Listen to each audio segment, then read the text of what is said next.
الرحيم. الحمد لله رب العالمين، والصلاة والسلام على أشرف الأنبياء والمرسلين نبينا محمد وعلى آله وصحبه أجمعين. أما بعد، كتاب عمدة الأحكام وضاحت په سلسله کې د درسونو دا مبارکه کړی وه او په هغې کې موږ د منځه مسایل بیانول. بیا د منځه په مسایلو کې باب القراءة فی الصلاة بیانېدو، په منځه کې قرت کول. که منځه کې څوک هسې خو نه وي ولاړ، خو یا امام قرت کوي او بعضو ځایونو کې یا مقتدي لګیا قرت کوي، څه به وایي څه به نه وایي، د هغې خبره روانه وه او تفصیلي خبره د څه بیان شوې وه. صرف سورة فاتحه نه پوره څه مسله بیان شوې وه. نه، تفصیلي مسله د دې بیان شوې وه آخري چې سورة فاتحه به مقتدي په امام پسې وایي، دا مسله بیان شوې وه. سورة فاتحه به وی امام دپاره یوازې چې مونځ کوي، دا خو اتفاقي مسله ده. تقریبا اختلاف په دې ځای کې دی چې مقتدي به وی که نه به وی. په هغې باندې مکمل دوه درسونه بیان شوي چې او مقتدي به سورة فاتحه په امام پسې وی. صرف یو مسله بیانو، د هغې نه بعد بل حدیث مقتدي به کله د سورة فاتحه وی. غوره طریقه دا ده، غوره چې امام کله سورة فاتحه ختمه کړي، په هغې پسې به وایي چې تابعداري پوره د امام وشي. انما جعل الامام لیؤتم به، حدیث کې راځي امام دې دپاره چې تابعداري وشي، او پوره تابعداري دا دی چې امام سورة فاتحه ختمه کړي ته پسې بیا وایي. دا پوره تابعداري ده. خو دلته دوه مسلې، یو ده دې ته به ډډه تا نه لګوري چې یاره امام به ماله ټیم راکوي. دا امام چې غلی شي د قرت او د سورة فاتحې په منځ کې، یعنې د عام قرت او سورة فاتحې په منځ کې، دا د رسول الله وسلم نه ثابت شي. یعنې دا نه چې دې سره امام ګناهګار شو، موږ دا خبره نه کوو. خو دلته رسول الله وسلم اوږده سکته نه ده کړې، دومره سکته یې کړې ده چې د سورة فاتحې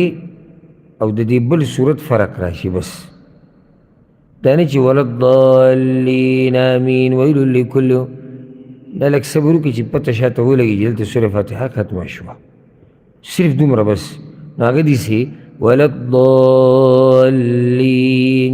آمین ویل لکل همزه، داسې معمولي سکته پکې راله. او دغسې هغه فرق دپاره نو دلته د اوږده سکته کول د بعضو علماو رایه ده، وایي دلته د اوږده سکته دې دپاره کوو چې مقتدي سورة فاتحه ووایي. صحیح ده، د هغوی اجتهاد دی، خو د رسول صلی الله علیه وسلم نه ثابت. لازم نه ده چې زه به د خپل قرت د سورة فاتحې دا به د سکتې کې کومه نه، چې امام کله سورة فاتحه ختمه کړه ته به سورة فاتحه شروع کړه. اگر که هغه قرت شروع کړي د سورة فاتحې نه علاوه د بل ځای. بله مسله دلته دا ده و چې به داسې قاریانو باندې واوړي لکه څنګه چې زموږ د ملک هغه دي اکثر، نو هلته اکثر خلک دا تپوس کوي چې سورة فاتحه پکې نه ویله کېږي، ځکه چې خو موږ الحمدلله رب العالمین الرحمن الرحیم وایو، سړی به رکوع کې پروت وي. داسې وخت کې به څه کوې؟ داسې وخت کې کله چې تا دعای استفتاح ووایي که نه، سبحانک اللهم دې ووایي، یا د هغې پسې بله دعا، بس په هغې پسې سورة فاتحه وایه. بیا به یې سړی وایي چې دلیل د دې سره، دلیل د دې دا دی چې رسول صلی الله علیه وسلم حدیث کې صرف دا ویلي دي چې نه کېږي مونځ د هغه چا چې سورة فاتحه ونه وایي. نو په امام پسې به سورة فاتحه ووایي، خو داسې تعیین یې نه دی کړی چې لازم به د امام په سورة فاتحې پسې وایي. نو بیا ولې موږ ووایو چې غوره دا دی چې امام په سورة فاتحې پسې ووایي، چې تابعداري پوره وشي. تابعداري دا دی چې امام مخکې ته پسې وروسته. بله طریقه دې دا هم دی چې ته په آیت پسې آیت وایي.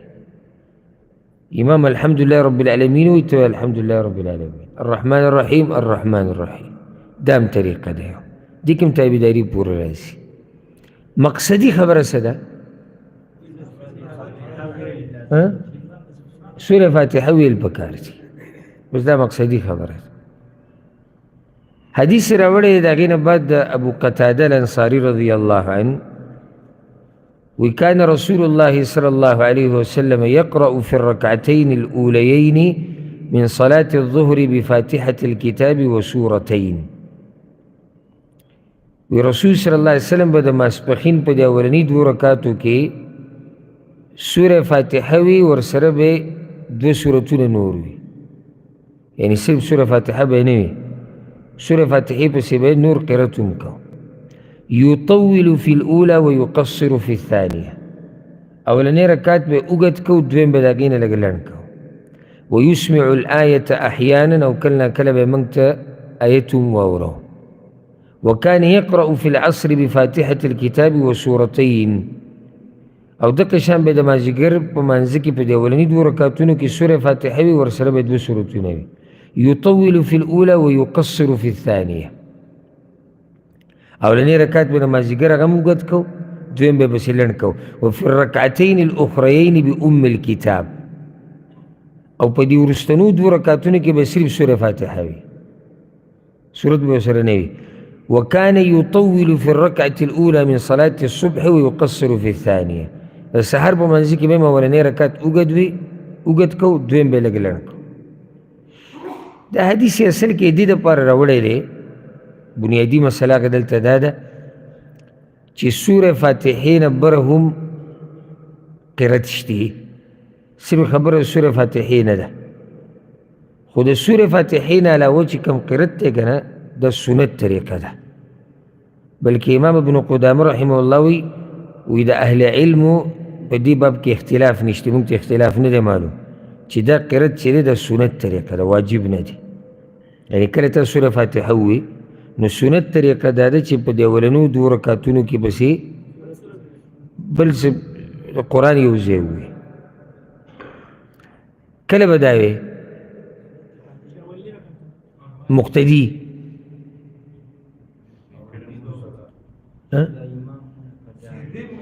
سری مونځ کې دی جواب دی. او په دې کې ګوره جوابونه ډاډه راکوي که نه، بیا به دا ګمان کوم چې مونځ دې ټول ګډوډ دی. خو واضحه ده بیا ځکه چې یو خو داسې علمي جوهره مسله یې سړی وي، زه دا درته نه ده معلوم. یو هغه چې ته یې کې نو چې زه درته ووایم تاسو مسله څنګه ورته کلی، نو زما نه ډایرکټ دا ګمان نه چې اوس یې پورې یې څه کړي دی غلط کړي دي. دا صورت د مقتدي دپاره یا د سوره فاتحې نه زیات قرت د مقتدي دپاره دا په سري مونځونو کې دی. نو جهري کې دی څه کوي ولې دا بل صورت ورسره نور ولې نه وایي؟ امام یې وایي.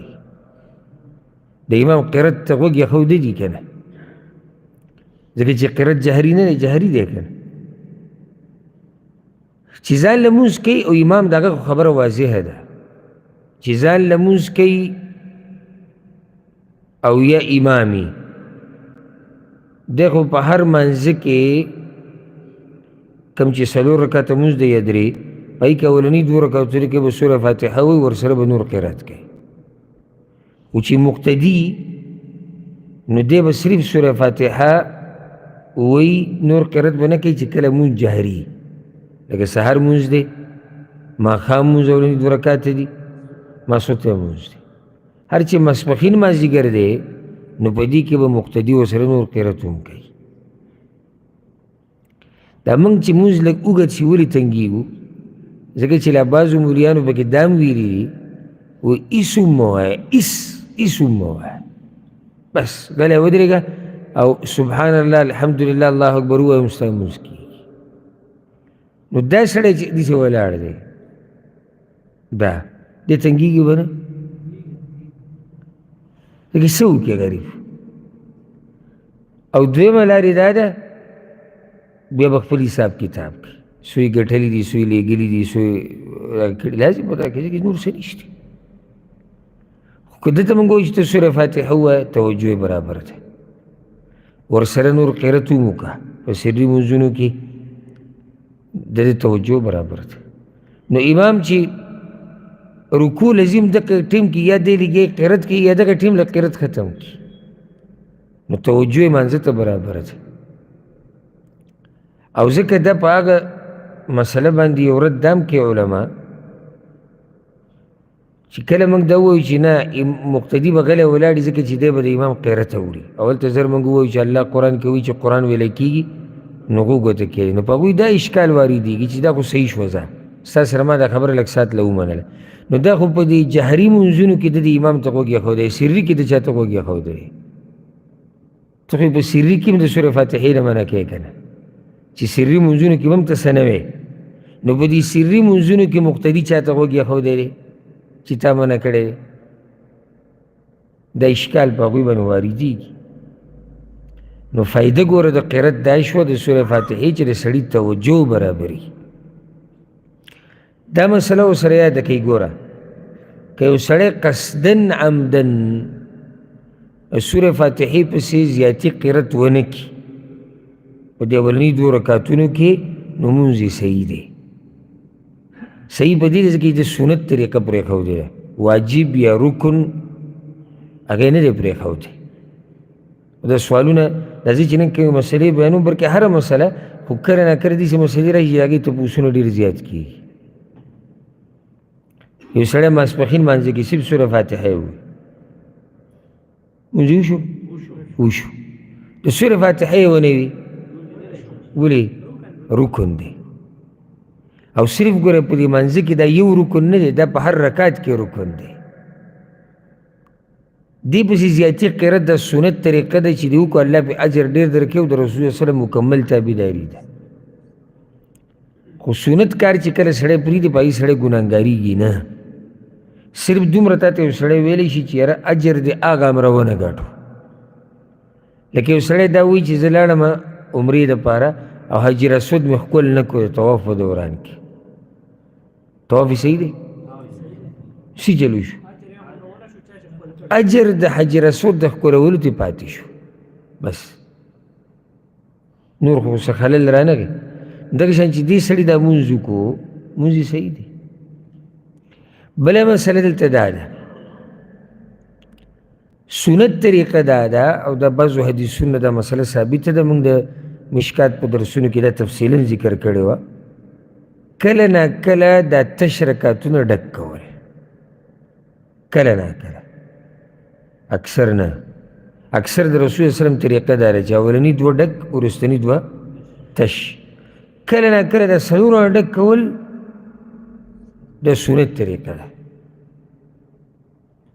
د رسول وسلم نه ثابت دي ځکه دا ته اوس هم زموږ نه خلک ډېر کوي وایي ما په درېیم رکعت کې به سورې فاتحې پسې صورت وي دا به زما د مونځ شوی و که نه به یې شوی علم چې د سړی هر څه به درته رڼایي دا مونځ چې ته کوې که نه او تا سره علم وي ته دومره مطمئن به لګیا یې دومره مطمئن ځکه چې هلته ته په یو رڼا کې لګیا یې او چې علم د سره نه وي نو قدم په قدم ته په سوچ کې ته په فکر کې چې دا ما چې کوم کار وکړي دا به څنګه دا به څنګه نه لکه زما خواله کسان نه دی که وختي یو کس راغلی چې احرام مې اچولی او ګیره مې داسې کوله او په هغې کې یو ویښته ولیدلی اوس راته کسان چې په تا دم دی چې دا به دم یې و که نه ګوره دا چې علم د سره وي په هغه ټیم تا ته د دې حکم معلومېږي او ته به مطمئن یې خو چې علم نه اوس دې غریب سره د دې مسلې د معلومولو پورې دی په کش مکش کې دی چې په ما به دم یې و که نه وي زما د عمره به شي او که نه به شي زه به ګناهګار یم او که نه وي نو فایده د علم هغه دا ده چې سړی ژوند په یو نور کې او رڼا کې تیر کړي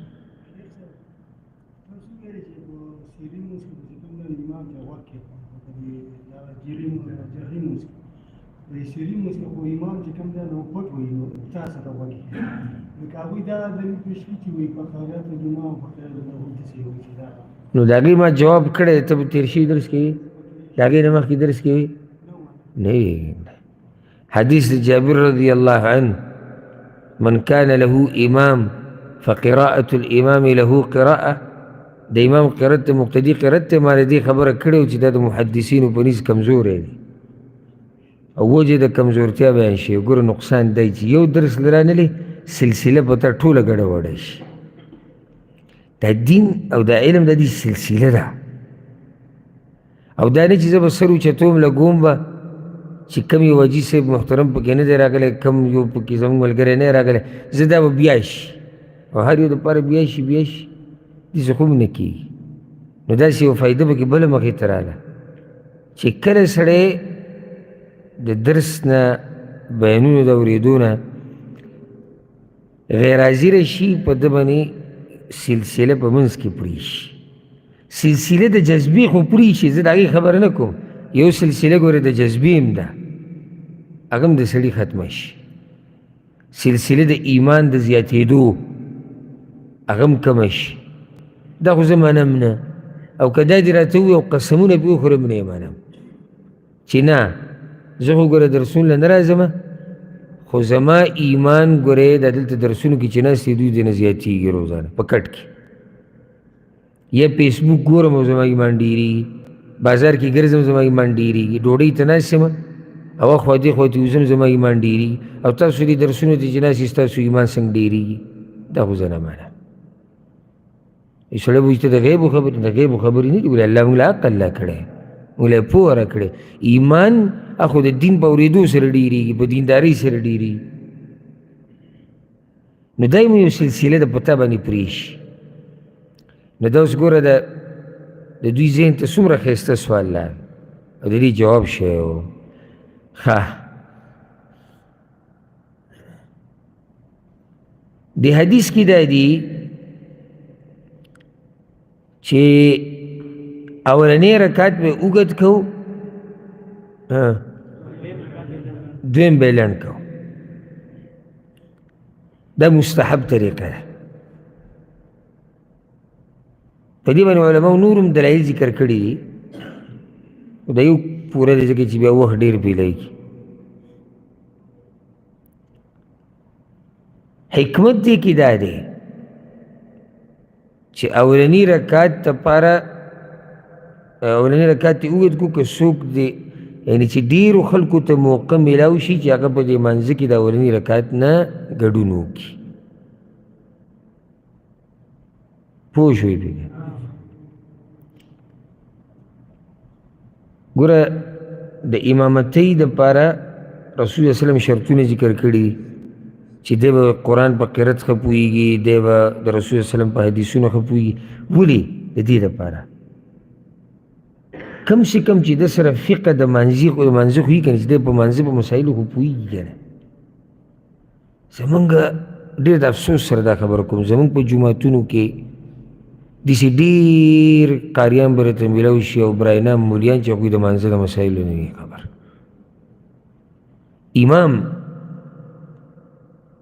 امام څه ته وایي یا امامتي څه ته وایي، په صرف پښتو کې راته وایي مشرتیا ته وایي. دی محراب کې چې ودرېږي او په دې منبر چې کښېني، دی د دې مقتدیانو مشر دی، د دوی پیشوا دی، د دوی نمونه ده، د دوی خیرخوا دی. دی به په هر ځای کې د دوی سوچ کوي، د دوی د دین غم، د دوی د مال غم، د دوی د عزت غم، د دوی د آخرت غم، د دوی د دنیا غم، دا به د سره وي. دی به خیرخوا وي. دا نه چې د په مخ کې خلک تباه کېږي او خلک چې دی ورته بیان کې خیرخواهي وکړي، سړی نه قبلې، هغه جدا مسله ده. دا نه چې زما تنخواه د میاشت په اخره کې او ما ته میلاویږي، بلکې بس کینې مسخرې کوي په دې عوامو پورې. خیال دی ورته وایي څنګه مې دله کو. ګوره دا څه مقابله نه ده.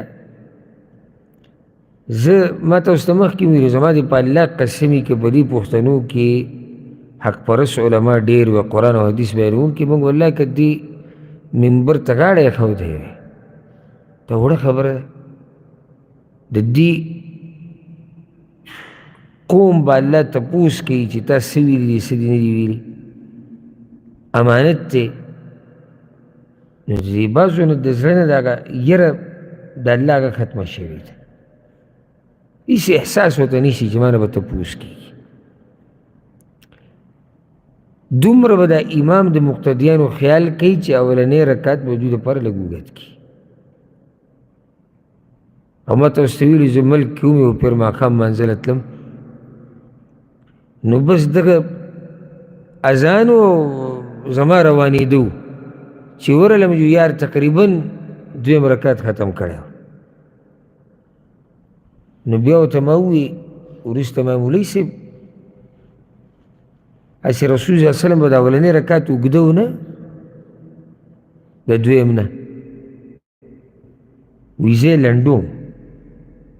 ماته وي زه اولنی رکعت لنډ کوم ما ولې وي قصدن ښه حکمت څه دی حکمت دا دی وایي چې د لمونځونو نه رامنډې وایي چې دوی سړیتوب یې زده کړي چې بیا وختي راشي یعنې دی په مشرق دی د رسول صلی وسلم خبره او حکمت هغه په مغرب دی ته په دې باندې یوازې دی پوه کې ته داسې کار وکړه د رسول وسلم په طریقه عمل وکړه پرېږدې دې شریک شي بیا د مانځه نه بعد مختصر نصیحت دې ټولو ته وکړه د الله بندګانو وختي راځي نشو کېدی نو د رسول صلی وسلم طریقې به کې ورغړوله بیا ښه سینه ټپوي چې قصدنې کوم او د دې دپاره یې کومه چې دا خلک شریک نه شي چې دوی نه د اولنی رکعت لاړ شي چې دوی پته ولګي ما یاره د نه رسوی ځکه چې دا خلک کوم ستا صفت کوي چې تکړه علم هم دا دی هغه علم تکړه دی چې دوی له موقع نه ورکوي چې د لمونځ کې د اول سر نه شریک شي نو دا حکمت دی نور پکې علماء حکمتونه ذکر کړي او دا پکې مشهور حکمت دی بله مسله ګوره دې کې دا ده او کله نا کله به رسول صلی الله علیه وسلم موږ ته آیت اورو کله نا کله به موږ ته آیت اورو په کوم منځ کې جهري کې به نه جهري کې خو ټول اورئ سري کې به کله نا کله اورو دا تقریبا دا طریقه تقریبا یعنی ورکه ورته ووایه ټول موږ په دې کمزوري وو په دې باندې عمل کولو کې د امامان سري منځونو کې ولې کله نا کله آیت اورول د دې دپاره چې د دې مقتدیانو ته هم سوچ لاړ شي هغه داسې نه دي اورول چې لکه بلکل په چغه چغه یې وایي نه لږ یې تیز کړي نو خلک یې واوري لکه مثال کې اوس دا امام لګیا دی ځان له قیرت کې خو سري دی یو آیت پکې داسې راغی چې د جنت او د جهنم یا د الله د رحمت او د غضب باس کې یا د الله د عظمت لږ یې تیز کو فایده څه شوه مقتدیو ته توجه شوه بله دا چې اثر به وکړي درېیمه دا غټه فایده چې سري مونځ کول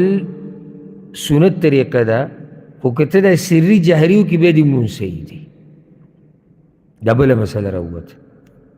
سوال یو سړي داسې وکړو تا نه چې مولوي صاحب تا ته مولوي صاحب ووایي ته خو ته داسې ویم نه چې زه مولوي صاحب نه یم او تا ته ووایي چې مولوي صاحب ما ماسپښین مونځ وکړو په جهر سره یعنی ودرېدم الله اکبر او سبحانک اللهم دې په پټو به اعوذ بالله په پټو بسم الله په پټو به شروع کړ الحمدلله په زور زما د مونږ شوی دی که نه دی شوی تاسو ورته څه وایي څه دلیل دی شوی رسول صلی الله علیه وسلم په کې مونځ کې دا کله نه کله آیت اورولی دی دلیل دی په دې باندې چې د سري مونځ کول د سنت طریقه ده او چې کله نه کله پکې هغه آیت اورولی او د هغې سره منځه کې خلل نه دی راغلی نو که څوک دا مونځ جهرن وکړي نو د سنت طریقه پرېښوده غوره طریقه یې پرېښوده پوره مونځ جهرن کول د پوره خبره کو آیت کله نه کله امام په جهر سره وکړي وایي ورئ دا خو د رسول صلی وسلم طریقه هم داسې وه پوه شوئ په دې مسله کې جهري مونځ سري مونځ که جهري وشي نو د سنت طریقه پرېښوده د رسول صلی وسلم طریقه دا وه چې هغه به دا مونځونه سري کول کله نه کله به که آیت نیم واورو کله نه کله احیانا برابر کله نه کله ته وایي بله یو فایده به ته زه ذکر کړمه او موږ دا حکمت ذکر کړی په نورو درسونو کې ولې د ماسپښین او د مازدیګر دا مونځ سري دی او دا نور درې مونځونه چې دا جهري دي حکمت به صحیح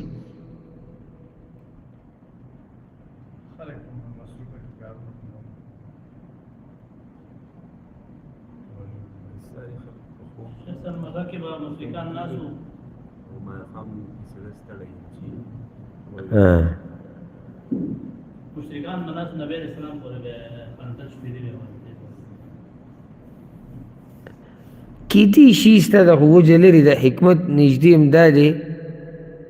کوم چې تاسو ذکر کو چې د سحر دا مونځ شو او د شپې دا مونځونه شو د ماښام ماسخوتن دا دې ټیم کې اکثر خلک هغه آرام کوي د غفلت وختونه دي اوس د سحر مانځه راغلی که نه او ټالۍ ووایي او سحر مانځه سره عادت نه تهجد لا پرې تهجد خو ګټه کیسه ده سحر مانځله په زور راپاڅېدې او رامنډې او آخري رکعت کې امام سره لږ راګیر دی کو او قرات سري دی تاسې مو دی اوس خو دې بلکل توجه نشته نو قرات جهري دی د امام دا قرات چې دی واورېدو هغې سره دا غفلت ختم شو دغه شان د ماسخوتن دا مونځ دا هم د خوب په ټیم کې د ماښام مونځ هغه زمانه هغې کې د ماښام دا روټۍ د رسول وسلم په زمانه کې هغوی به ګوره د ماښام دا روټۍ د ماښام د منځه نه مخکې خوړه بیا د ماښام نه ماسخوتن منځ کې به اکثر هغوی نفلي عبادت کو نفلي اکثر لکه ډېرو صحابه کرامو راځي چې هغوی به دې ټیم کې نفلي مونځونه کول ماسخوتن نه بعد به وده کېږو بیا به تهجد راپاڅېږو دا د هغوی ژوند او د نږدې وخته پورې زموږ طرفونو ته هم دا طریقه کارو د خلکو اوس دا تقریبا په کیلو کې هم دا طریقه ورکېدو واله ده او دا موبایل چې راوتی به خو د خو لوی برکت شپې 1 بجه 2 بجې موږ نظام الټه کړی دی مشکل به موږ کې دی که اوس یو سړی راشي ما ته دا ووایي چې نه ته چې ماسخوتن مانځه کې سړی په غفلت کې موږ خو دغه ټیم کې دومره په جوش او جذبه کې وي تپوس یې وکړو نو دا خو تا قصه الټه کړې ده نظام د الله خو دقه دی چې ورځ چې دا د کار کسب دپاره شپه د خوب او د سکون دپاره ده خو ته پکې چې دی نو قصه دې الټه کړې نو تا سره موږ څه وکړو اوس داسې خو کولی نه شو چې ستا دپاره د ماسپښین او د مازدیګر دا مونځ څه کړو جهري کړو ځکه چې ماښام پورې خو ته پروت یې او بیا دله دا ماښام او ماسخوتن او سحر څه کړو سري کړو ځکه چې یار دې ټیم کې تازه دی موږ مسله دا بیانو چې کوم قانون د الله دی د هغې مطابق دا وختونه د آرام دي نو چې آرام دي نو دې سره مناسب دا ده چې امام قرات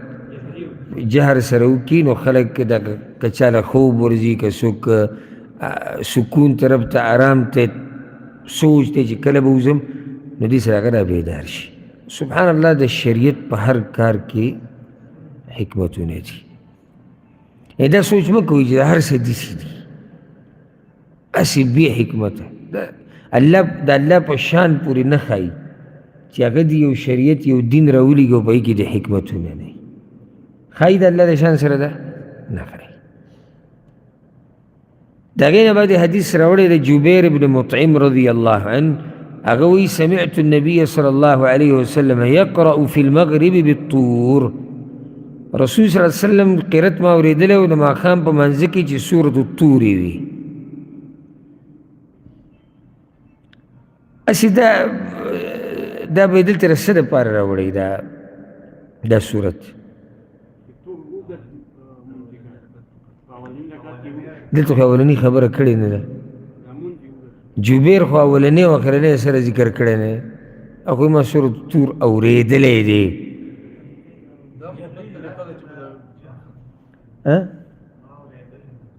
څه لږ مخکې ووایه ډاډه پسې ورشي که غلط وي زه به ته چې غلط یې په جهر سره قرات کوو ماښام کې دا حدیث دې دپاره راوړی چې تا ته اوس دا وایي چې دا جهري مونځ دی ماښام ماسپښین مازدیګر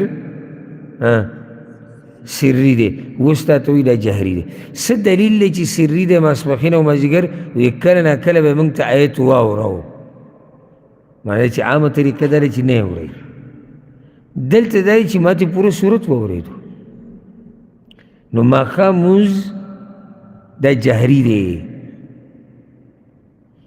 بله مسله پکې په منځ کې دا راغله لکه څنګه چې احمدشاه هغې ته اشاره وکړې وې، د حدیث دې دپاره راوړی دی چې کله ناکله به ماښام مونځ اوږد کوو، دې دپاره یې نه دی راوړی، خو دا فایده پکې شته ځکه چې مسله دغه نه ده روانه چې مونځ لنډ دی که اوږد دی،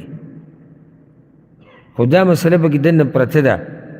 چې ماښام مونځ رسول صلی الله علیه وسلم اوږد هم کړی. سورة الطور خو دوه نیم مخه دی، رسول صلی الله علیه وسلم د ماښام په منځه کې سورة الاعراف ویلی چې هغه تقریبا سره پاسې سپاره دی، خو اکثر طریقې دا و چې هغه به ماښام مونځ وایي په جهر کوو، اکثر طریقې دا به جهر، یعنې کله ناکله به یې سري کوو. جواب ته سوچ کوه. اکثر طریقه د رسول صلی الله علیه وسلم دا و چې ماښام مونځ به لنډ کوو، کله ناکله به یې اوږد کوو. او د کومو چې دا حدیث ته ټوټه یاده کړي که نه، وی رسول صلی الله علیه وسلم معاذ ته وي چې تا پسې شاته بوډاګان ولاړي، په تا پسې شاته بیماران ولاړي، نو تاسو کې چې څوک امامتي کوي نو لنډی کوئ. دا ټوټه یاده کړي بس تک نه مړه وي د رسول صلی الله علیه وسلم د طریقې نه وي، د سره خبر ده دی. که پوره طریقه د رسول الله صلی الله علیه وسلم نو دا به کیم راځي. سبا د راشي ماښام منظر دلته د سورې اعراف ویم یو نیمه سپارې چې پته وولئ. د رسول صلی الله علیه وسلم په طریقه عمل کول دا ګران کار دی. نو کله هغه د ماښام د مونځ ګورې اوږد کړی هم دی. ګوره د دې په عکس اکثر طریقې دا و چې د سهار د مونځ به یې اوږد کوو، خو کله ناکله په د اخرني لنډو صورتونو هم کړی دی. او سهار د مونځ چې دی دې سره اوږد قرت مناسب هم دی. ولې؟ نه، ملائک را کوزیږي د تلاوت د اورېدو دپاره یوه دویمه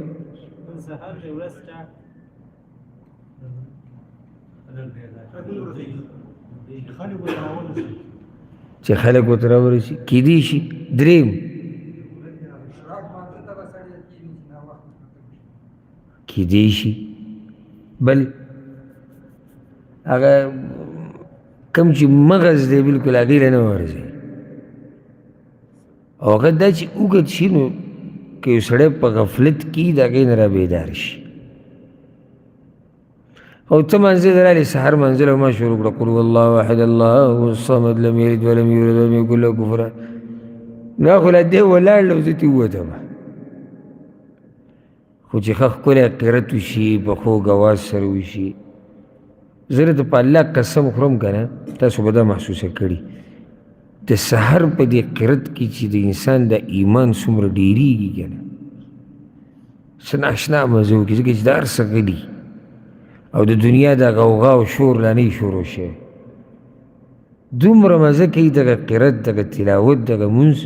او څنګه به مزه نه کوي. الله وایي ان قرآن الفجر کان مشهوده، د سحر د تلاوت اورېدو له ملایک د اسمان نه راکوزېږي. خبره مې دا کوله چې د حدیثونو ټوټې د خپلو خواهشاتو دپاره مه استعمالوئ. لکه بعض وایي که چې تړکې حلال رزق وي ګټلې عبادت نه دی. ته ورته مانځه ته راځه لکه مونځ ګوره اسلام دویم رکن دی، ډېرې د دې په مقابله کې مو حلال رزق ګټلې عبادت نه دی، دا مونځ څه شی دی؟ خو رکن دی. او که رزق دې ونه ګټو د لوږې نه مړ شوې هېڅ خبره نه، او چې مونځ دې ونه کړو کافر شوې. نو دلته اوس دا خبره دا نه چې علمي مسله درته بیانوي، دی د خواهشاتو دپاره یاد کړی. لکه خوارج چې کله علي رضی الله عنه ته مخامخ شو، او د خوارجو په هر دور کې دغه یو چغه وي چې فیصله صرف د الله ده، حاکمیت د الله دی. دې چغې کې څه شتي؟ څه پکې غلط دي؟ یو سړی دا وایي چې حاکم الله دی، دې کې څه غلط شتي؟ او زموږ عقیده ده حکم د الله دی، دا ځمکه د الله ده، په دې به حکم او قانون هم د الله وي. دې کې څه ګرج دی؟ دا خو زموږ ایمان او عقیده ده. هغوی چې علي رضی الله عنه ته مخامخ شو که نه، نو علي رضی الله عنه ورته وي، هغوی وي علي رضی الله عنه وي کافر دی، وي دی د الله د شریعت مطابق فیصله نه کوي. دا بعض د زموږ د زمانې خوارجو خبره شروع کوي، دوی پلانې پلانې کافر دی، پلانې ته کافر زوی ته هم صحابه کرامو ته کافر ویله. نو هغه ورته وي وایي ستاسو مسله څه ده؟ هغه وایي زموږ ایجنډه یوه ده بس، ان الحکم الا لله، نه به چلیږي فیصله مګر د یو الله. دې کې څه شته؟ اختلاف پکې چا شته؟ نشته. خو هغه ورته وایي کلمة حق ارید بها باطل، خبره م حق وکړه ځان پې رسوي باطل ته، خبره م صحیح ده خو ځان پې رسوي څه ته؟ باطل ته. نو کله نا کله دا بعض خبره صحیح بیانوي خو دې پې ځان غلط څه ته رسي، یا د خواهشاتو تابعدارۍ ته رسي. نو دا خبره صحیح ده چې رسول صلی الله علیه وسلم ماښام مونځ اکثر لنډ کړی، خو دا دې چې وایي دې په دې نه وي چې د پیغمبر تابعدارۍ ته زړه شوی دی، دې ځان د منځه نه زر خلاصول غواړي. ځکه که پوره د تابعدارۍ شوق دې په زړه کې نو بیا ورسره دا حدیث هم یاد که، او هغه بل ورسره هم یاد که چې سوره اعراف یې هم ویلی دی. نو دې نه اصل کې دا دې دپاره راوړی دی چې د مازدیګر مونځ چې دی هغه څه دی؟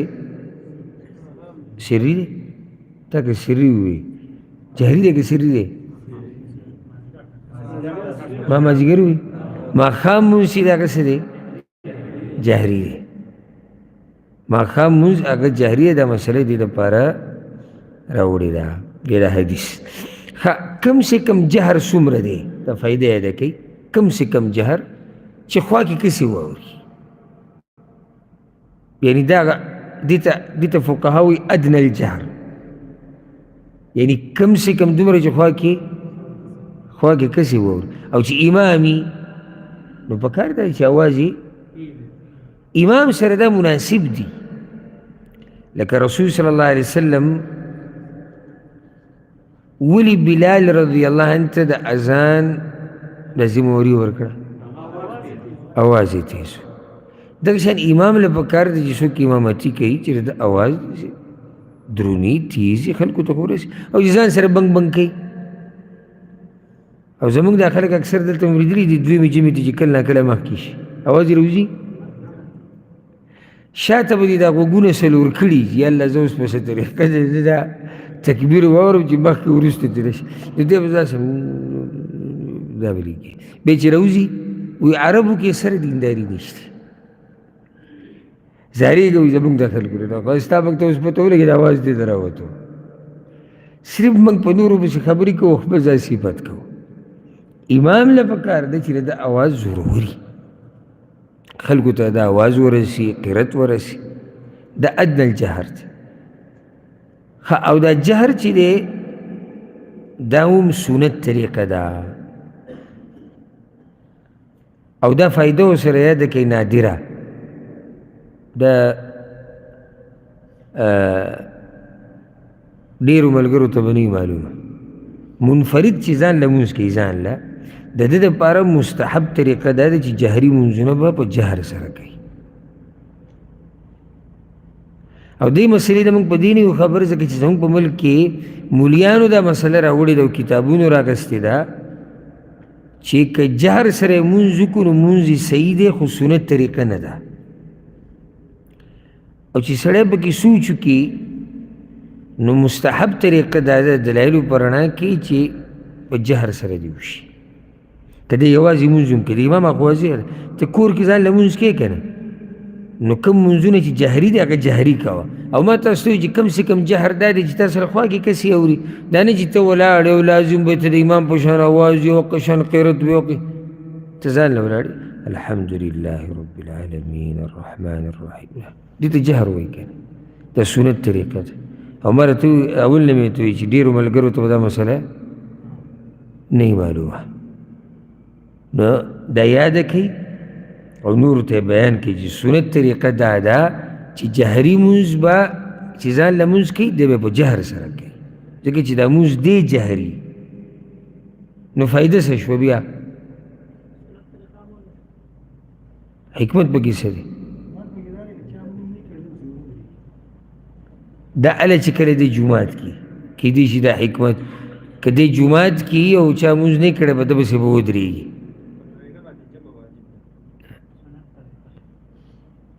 تاسو دا خو ما ته هم پته ده سنت طریقه ده دی وایي سنت طریقه حکمت پکې څه دی بل یعنې یو سړی کور کې ولاړ دی ځان له الحمدلله رب العالمین الرحمن الرحیم څه حکمت دی بارک الله فیک توجه برابري ته سهار راپاڅېدې او جمع د نه شوې ده موبایل دې په ټایم کړی دی اراده دې مو او انسان دې کمزوری پاتې شو راپاڅېد خوب یې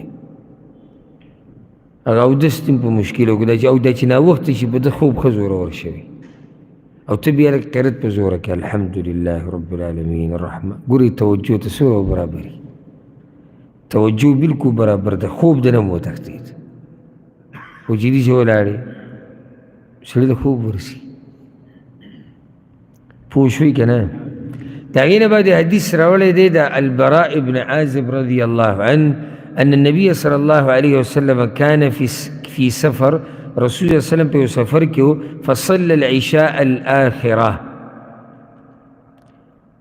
نو د شپې دغه اخرنی مونځ یې وکړو العشاء الآخر دا ماسوتن دی مونځ ته فقرأ في إحدى الركعتين بالتين والزيتون د دوه رکعتونو کې په یو کې رسول صلی الله علیه وسلم والتين والزيتون سورته وي فما سمعت أحدا أحسن صوتا أو قراءة منه ما د رسول صلی الله علیه وسلم د اواز په شان خوږ اواز د چا نه واورېدلی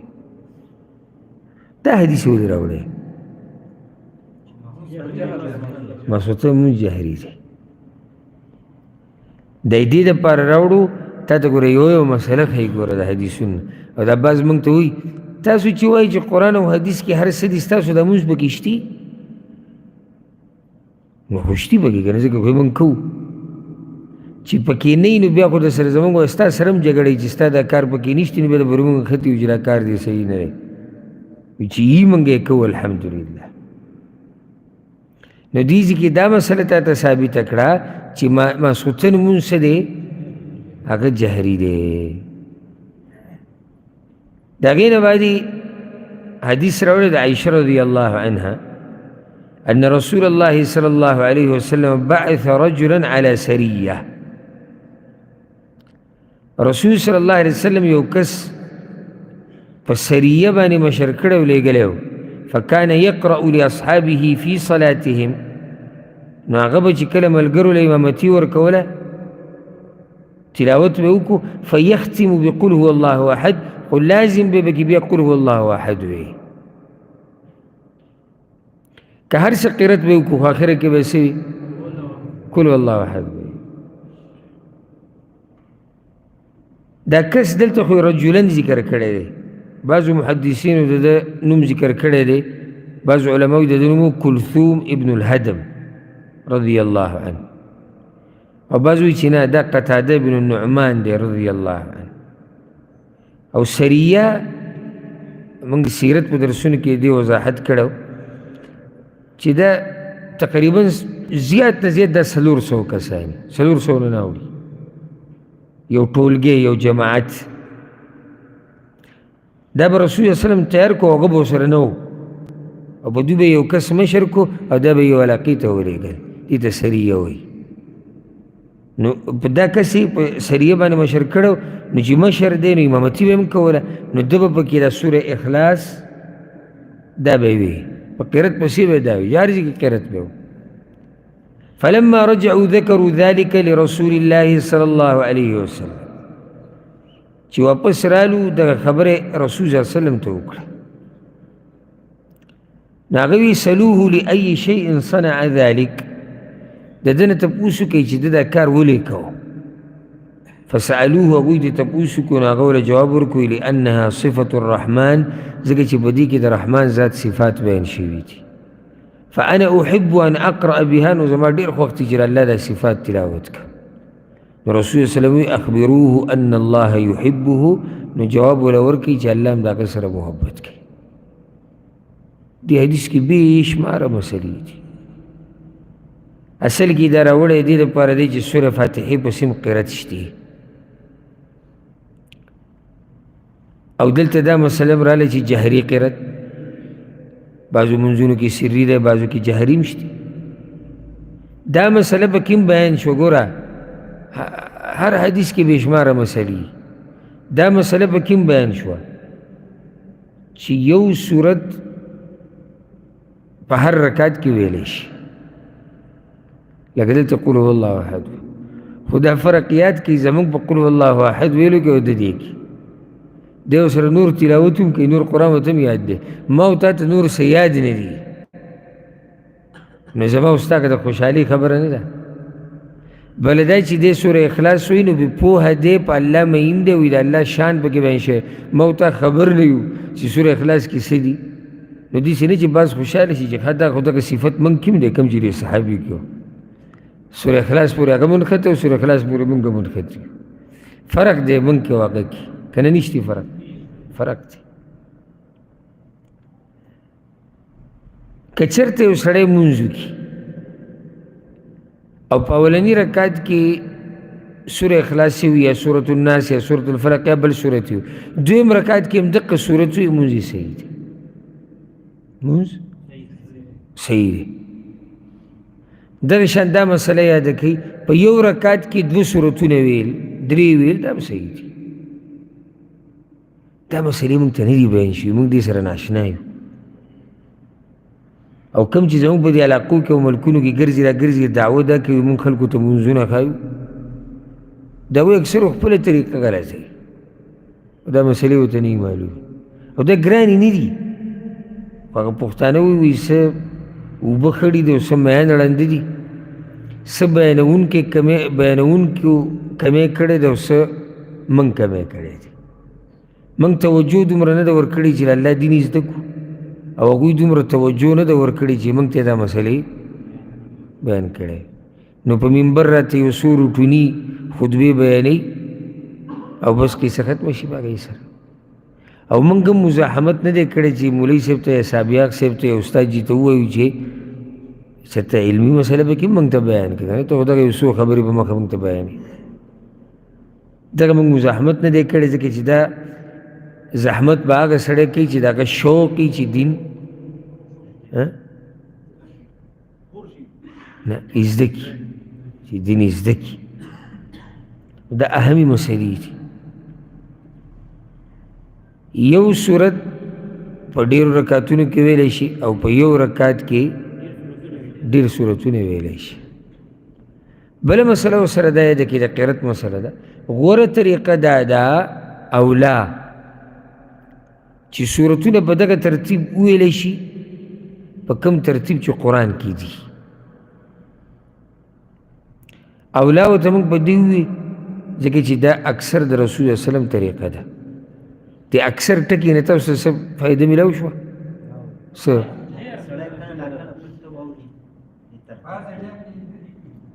بعضې ټیم کې بې ترتیبه ویلي دي او حدیث ته حذیفه بن الیمان رضی الله عنه نږدې ورځې کې موږ بیان کړی وایي زه د رسول صلی سره په مانځه ولاړم د شپې او وایي سوره بقره یې شروع کړې مایي سل آیته به ووایي بیا به رکوع له لاړ شي وایي روانو مایي سل به وایي روانو سورت یې ختم کړې مایي سورت به ختموي نو وایي سورة النساء یې پسې شروع کړه وایي مایي چې زه دا سورت به ختم کړي وایي سورت آل عمران یې شروع کړو خیال هم دی ترتیب سو ترتیب سورة بقرة سورة آل عمران سورة النساء ورسول صلی اللہ علیہ وسلم سورة بقرة سورة النساء سورة آل عمران ہوئی نو ترتیب چی دے دا اولا دے خو کله نه کله سړی بې ترتیب ووایي سورتونه یادوم ایتونه نه ایتونه بې ترتیبه نشي ویلی چې ته شروع کړي د لم یلد ولم یولد نه یا ولم یکن له کفوا احد لم یلد ولم یولد، دا حرام دی. موږ سورتونه یادو. یو ورځ ما په چوټۍ باندې وم، یو جومات کې هلته ما مونځ وکړو، نو ما قصدن عمدن د سورتونو ترتیب الټه کړو. ما چې د خلکو ته دې مسلې پته ولګي. نو سورت النصر اذا جاء نصر الله مې مخکې ووایي او په دویم رکعت کې مې الم تر کیف فعل ربک ووایي. نو خو چا څه ونه وایي. زموږ د خلکو کې دا مسله ده چې وروسته بنګ بنګ کوي او ځان له به لګیایي، شاته مخامخ خبره نه کوي. ما دا غوښته چې یو کس دا ووایي چې تا ولې دا کار وکړو، نو زه به یې پوه کړم. د چا څه ونه وایي. صرف یو سپین ږیری هغه چې دروازې کې وتو، د دروازې کې یې شروع وکړه. سعودي کې چې علم وکړي ښه دي، خو د قرآن په ترتیب نه پوهېږي. دی وروري چې ګوره ده ته هغه ترتیب هم نه دی معلوم، نو دې سپین ږیري ته هم ګناه نه وه. ولې په یو اعتبار سره ده ته دا مسلې وضاحت چا نه کړی غریب ته، ټول عمر دغه اورېدلې. نو ترتیب که سړی ګډوډ کړي کله ناکله په صورتونو، نو دې کې څه حرج نشته. بله مسله دې نه دا راووته چې د الله سره د محبت یې الله به سره محبت کوي. ځکه چې د صحابي وي زما د الله سره محبت، نو خبرې وله څه ورکو چې د الله تا سره محبت دی. او غټه مسله چې کومه درته بیانوم که نه، هغه دا ده د صحابي په قرآن پوهېدو، نو ځکه یې وله مزه ورکوله. نو په قرآن ځان پوه کوي، دومره به دله مزه درکړي لکه دې صحابي ته وګوره یو صورت لازمي وایي، دومره وله مزه ورکړې. او دا دومره مزې چې وله ورکړې ده، نو ولې دی به پوه شوی دی. او چې پوه شوی دی، نو خبره یې زړه ته کوزه شوي، چې زړه ته کوزه شوي ده بس پرېښودی یې نه شي. اخرنی حدیث په دې باب کې هغه د جابر رضی الله عنه روایت دی. وی رسول الله صلی الله علیه وسلم معاذ بن جبل ته ویلو: فلولا صليت بسبح اسم ربك الأعلى والشمس وضحاها والليل إذا يغشى فإنه يصلي وراءك الكبير والضعيف وذو الحاجة. دا حدیث مخکې بیان شوی دی، خو دلته صرف دا د مقدسي رحمه الله بیا راوړی دې دپاره وی معنی دا چې داسې په سوره فاتحه پسې نور سورتونه قرت کول دا شتي. نو رسول الله صلی الله علیه وسلم معاذ بن جبل ته دا خبره کله کړې وه؟ هغه کس یې شکایت کړی وی دې مونځ اوږد کوي. نو رسول الله صلی الله علیه وسلم ورته ویل: معاذه سبح اسم ربک الاعلی وایه، والشمس وضحاها وایه، واللیل اذا یغشى وایه. دا مطلب دا نه چې لازم دا وایه، یعنې داسې وایه. ولې؟ وی ستا نه شاته بوډاګان هم ولاړي، کمزوري هم ولاړي، او حاجتمن هم ولاړي، د هغوی څه حاجت یې او څه دا مونځ په مخه داسې اوږدي. نو ګوره دې دا مطلب نه دی چې مونځ لنډول یعنی ارکان او واجبات. دلته چې دا حدیث مخکې تېر شوی، دلته شرح شوی دی، بیا نه کو. لنډول معنی لنډول په قرت کې، تخفیف په کوم ځای کې راځي؟ په قرت کې. کمی به هلته راشي، کمی په ارکانو کې، په اطمینان کې، په سکون کې، په واجباتو کې نه راځي. چې تا ډزر ډزر ډزر ډزر ډز ډز دي جوړ کړي، په اخره کې ما ته وې چې ګوره رسول صلی الله علیه وسلم معاذ بن جبل ته نه ویلي چې شاته بوډاګان دي. نو دلته شاته بوډاګان دي ځکه زه دا رکوع پوره نه لګوم او ځکه دا سجده پوره نه کوم، او دی به غلطه دی. بله مسله دا ده چې کوم پیغمبر صلی الله علیه وسلم چې معاذ بن جبل ته دا ویلي دي، هغه کله ناکله خپل منځونه اوږده کړي دي. دا کله ناکله اوږدول. ښه مخکې موږ سره د رسول الله صلی الله علیه وسلم په باره کې خبره تېره شوې وه چې صحابه کرامو به وي رسول الله صلی الله علیه وسلم به لنډ مونځ کوو او پوره به یې کوو. نو لنډ ګورې د هغوی هغه لنډ دی. ښه تاسو ته ما ویلو یاد دی ته که نه؟ زمونږ دا لنډ مونځ نه یادې هغوی لنډ چې هغوی نو هغوی د هغوی هغه لنډ مونځ دی. په دې سره الحمدلله دا باب ختم شو. د دې نه بعد باب راوړی دی، دا به روان درس کې شروع کوو چې بسم الله به په جهر سره نه وي. جهري منځونو کې به بسم الله په جهر سره نه وي. موږ به سره نورې مسلې ذکر کوو چې بسم الله به څنګه وي، اعوذ بالله به څنګه وي، او څو څو پیرې به اعوذ بالله وي، څو پیرې به بسم الله وی، امام به وی که مقتدي به وی که دواړه به وی، دا اهمې مسلې دي. بیا په هغې پسې باب دی باب سجود السهو، سجده سهو. هغه به ډېر تفصیلي باب دی، کله به سجده سهو کوو، ولې کوو، څو سجدې به لګوو، سلام نه مخکې که وروسته، دا ټولې مسلې به بیانوو. الله رب العزت دې موږ پوه کړي په قرآن او په حدیث باندې. الله سبحانه وتعالی دې موږ له توفیق راکړي قرآن او حدیث باندې عمل کولو. هذا والله أعلم وصلى الله وسلم على نبينا محمد. ثواب إن شاء الله ده